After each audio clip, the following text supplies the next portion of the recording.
We're just up against a time crunch, right? We just don't have very many days. So if we go through here, Friday, I think we talked about the vocabulary. Did anybody have any questions about the vocabulary? So if you were struggling with Engelmann today and you're still not sure about these, please, please, please watch this video. I think it's like 7 minutes. It's not very long. Okay. We talked about on Friday the difference between lines, line segments, and rays. Remember, you're going to name a ray from the end point to the arrow. I think we know all about that today. Collinear is together on one line. There's another short video here. I think it's 4 minutes. Non-collinear, anytime you have a non, it just means not. So one of those points is now not on that line. Planar, coplanar, and non-coplanar. We didn't talk about that. So a plane is like a piece of paper. It's something that can slice through and have a flat two-dimensional area.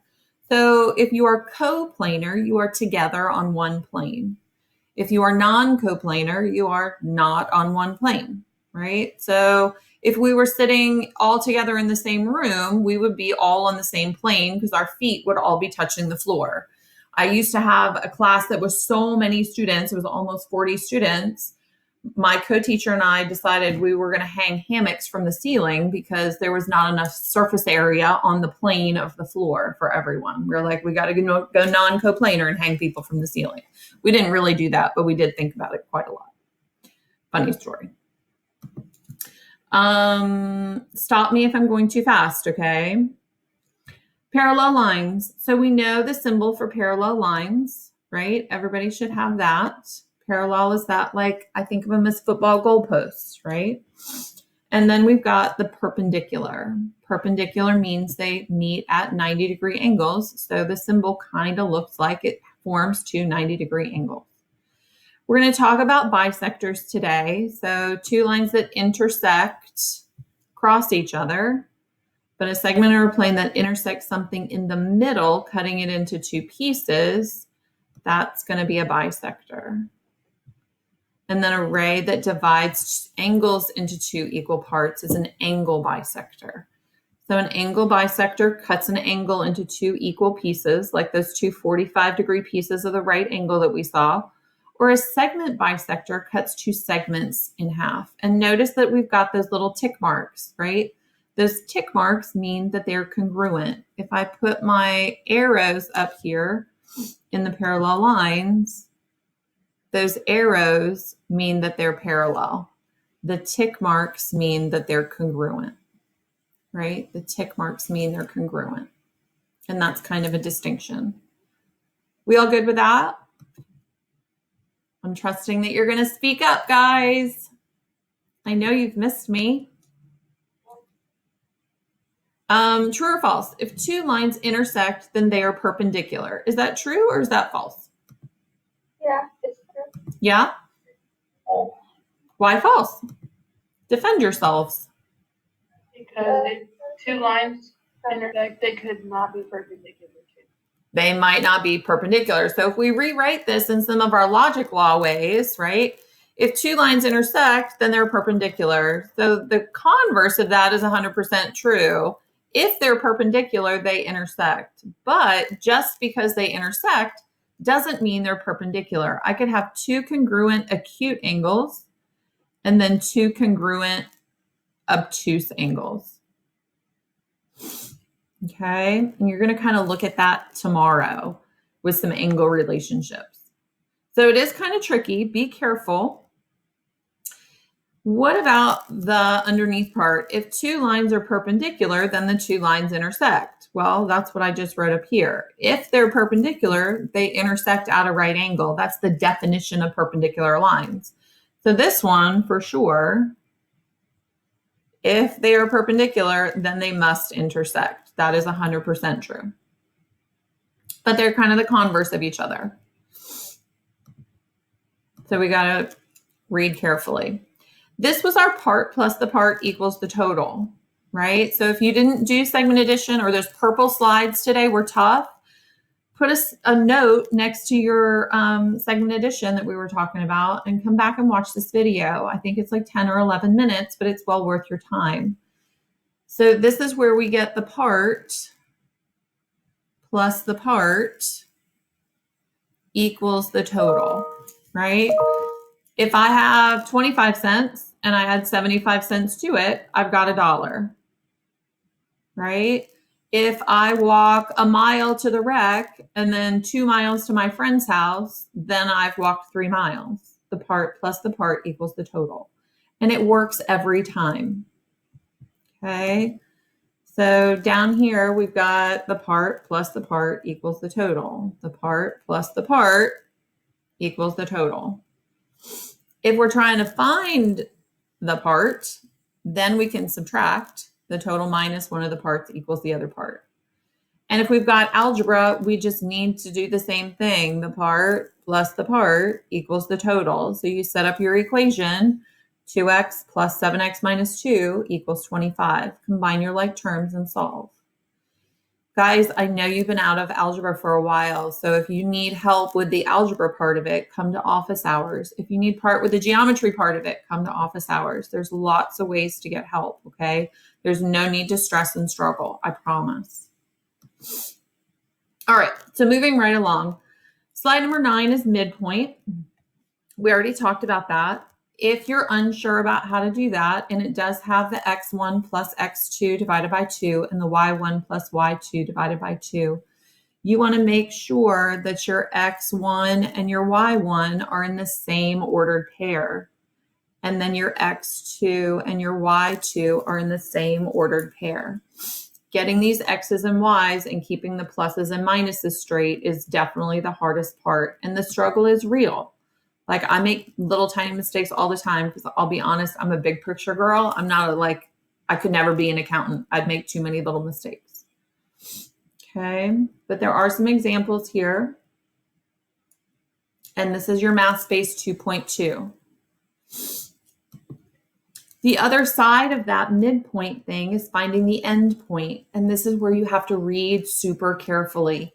If a question says M is the midpoint, then you need to label it as the midpoint on your picture because everybody's going to illustrate, and you need to put the middle point in the middle of your tree here. So it's like a function table where you just find the pattern. 7 plus 3 is 10, so 10 plus 3 is 13, and 3 plus 2 is 5, and 5 plus 2 is 7. So the other end point is that 713.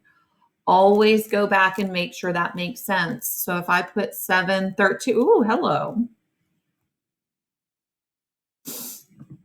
Let's see if we can make that a more reasonable size. Sometimes I forget what tool my pointer is on. So if I put the 713 up here, does that make sense? The 3 grows to the 5 and then grows to the 7, and then the 7 grows to the 10 and then to the 13.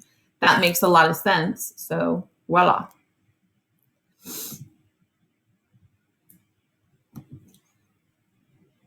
Error analysis here. We can figure out what they did wrong. If M is the midpoint, where does M need to go?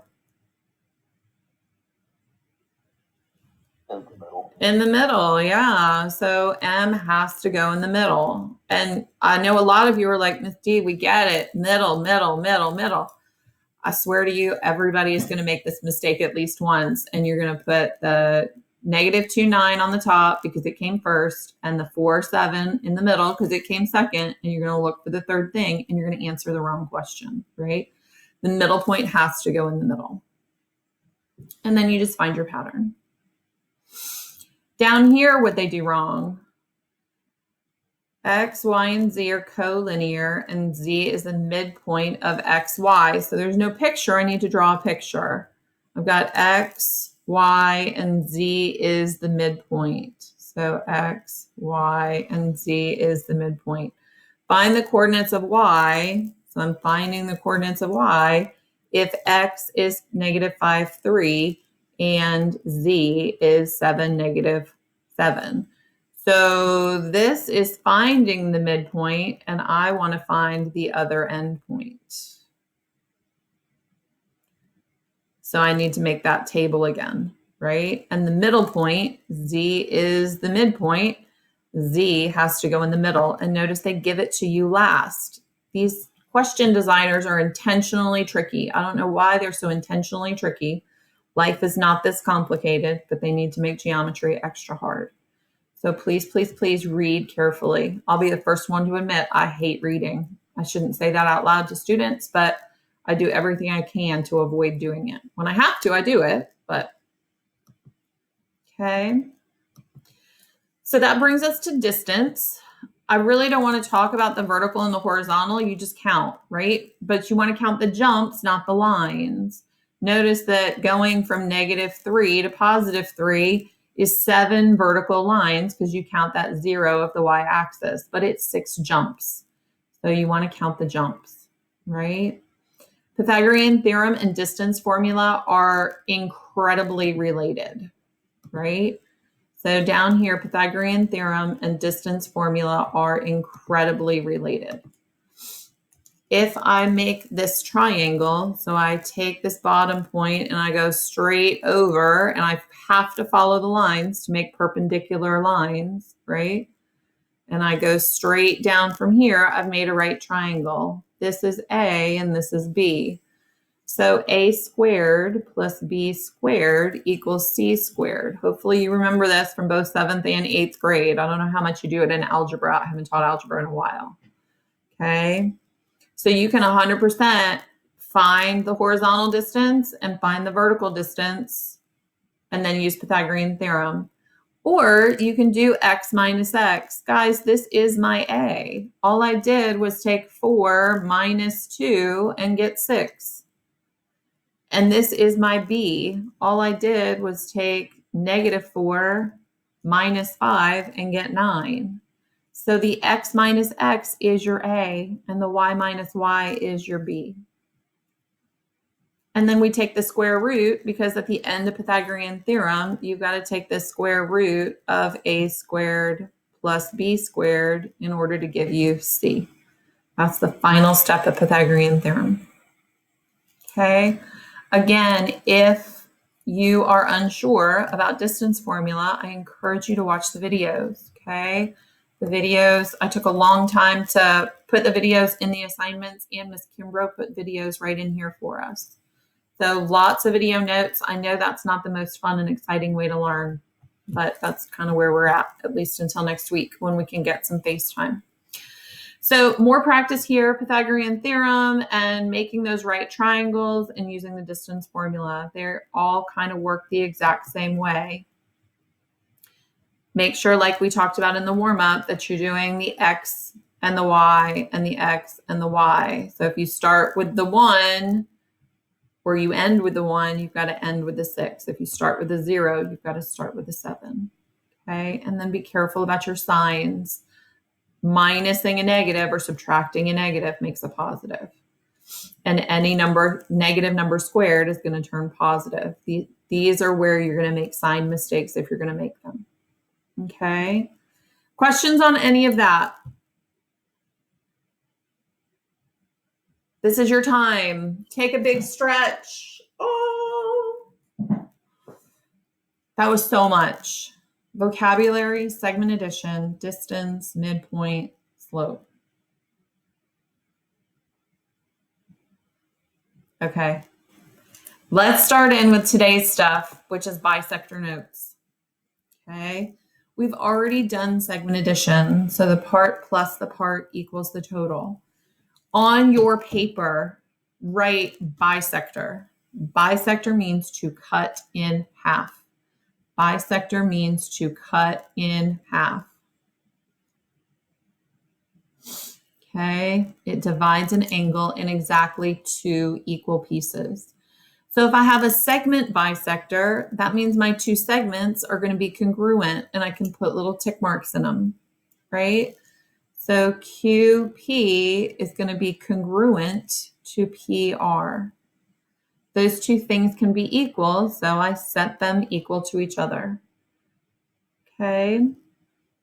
Same thing for angles. So if I tell you that an angle has been bisected, and this is 2x, and this is 20, then 2x equals 20 and x equals 10.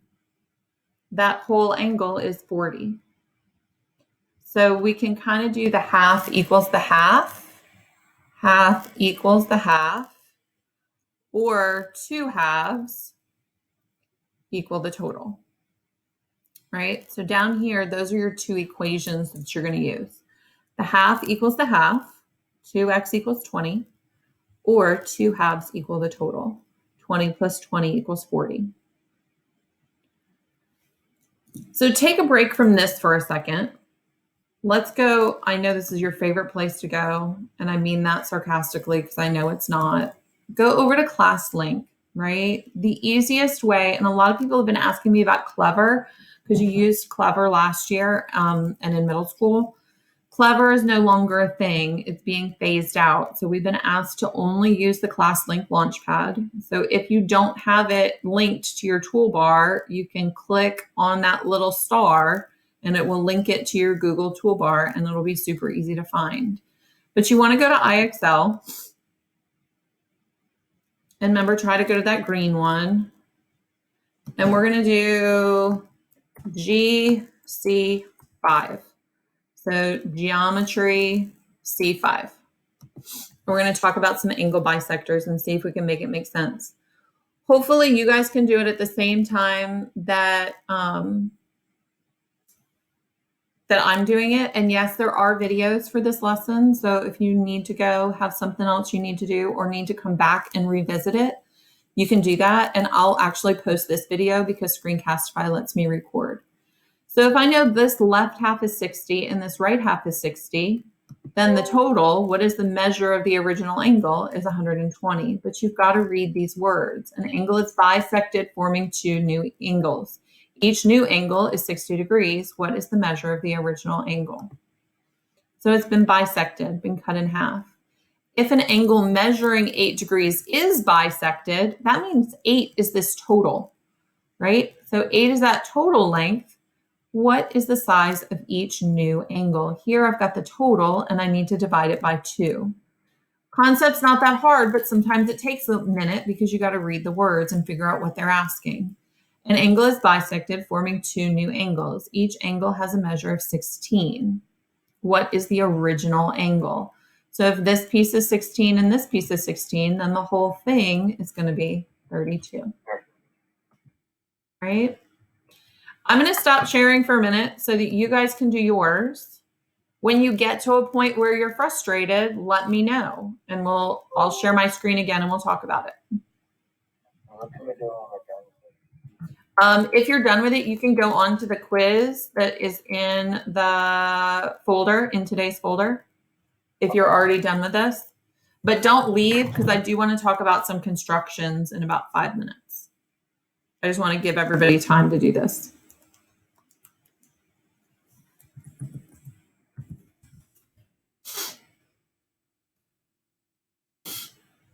Because when you get up to about 43, it changes a little bit.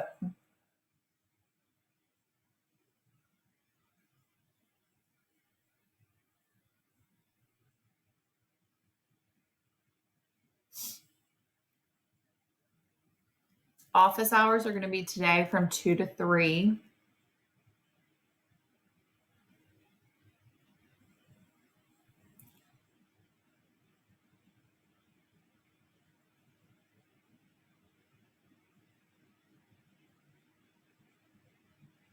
Anybody get stuck at about 40 points? And yes, it is G5 or C5. So geometry C5, angle bisectors, geometry C5.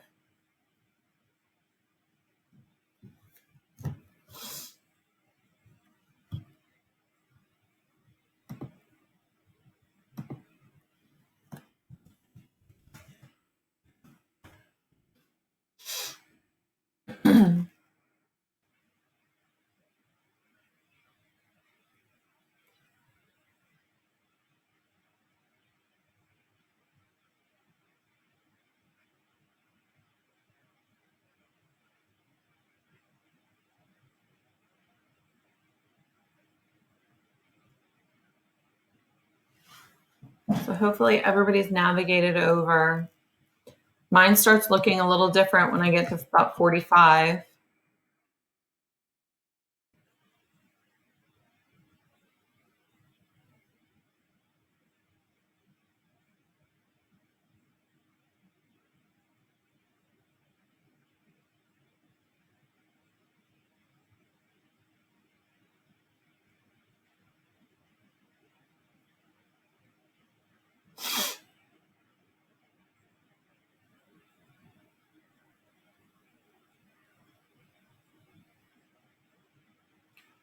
So I'm going to share my screen again. Hopefully that doesn't mess anybody up. When you get to about 50, it's going to change a little bit, and you're going to need to mark this stuff. So QT equals, oops, I need a pen. QT equals ST. I can make those congruent marks, and I can mark them 6 and 6. The measure, so the way we read that is the measure of angle SRT. So if I start at S and I go to R and I go to T, this is angle SRT. That's 46. Because the 46 is opposite the 6, these two angles are the same. So QRS is the question though. So from Q to R to S is that whole angle. So that's going to be 46 plus 46. You've got to read this carefully. Okay, so that's going to be 92.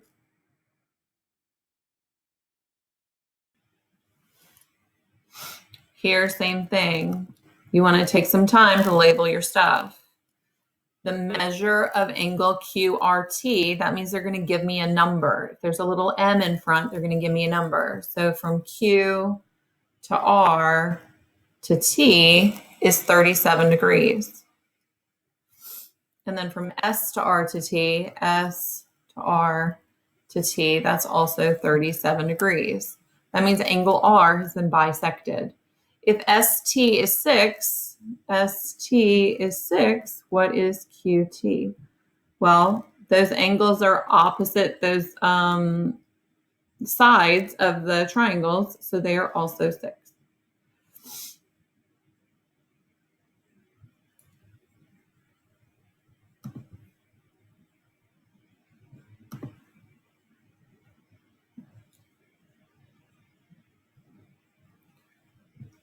So if you're confused, tell me what is confusing. How can I help?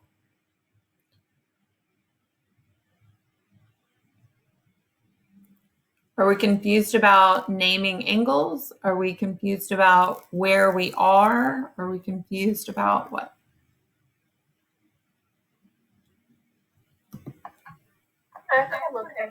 Okay.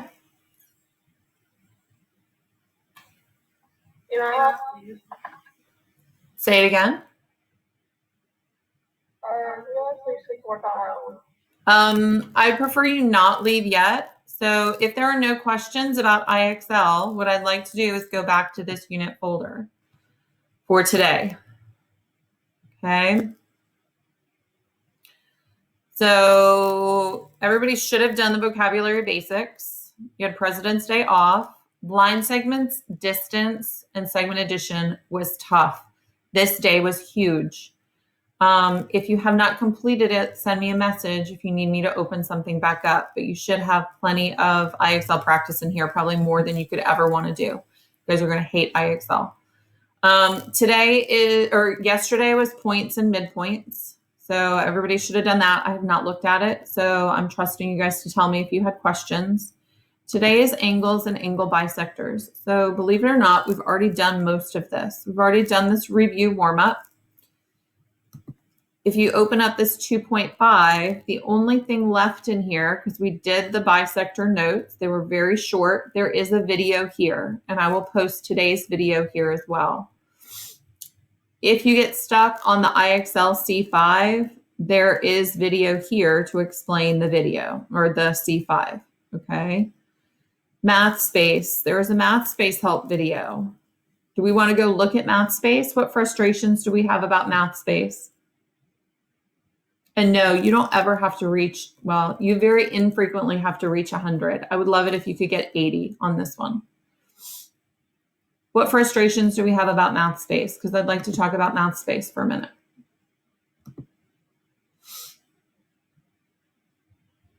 I know the struggle is real with Math Space. Let me stop sharing. If you would go over to Math Space for a minute. I'm going to try to open the task so we can look at it.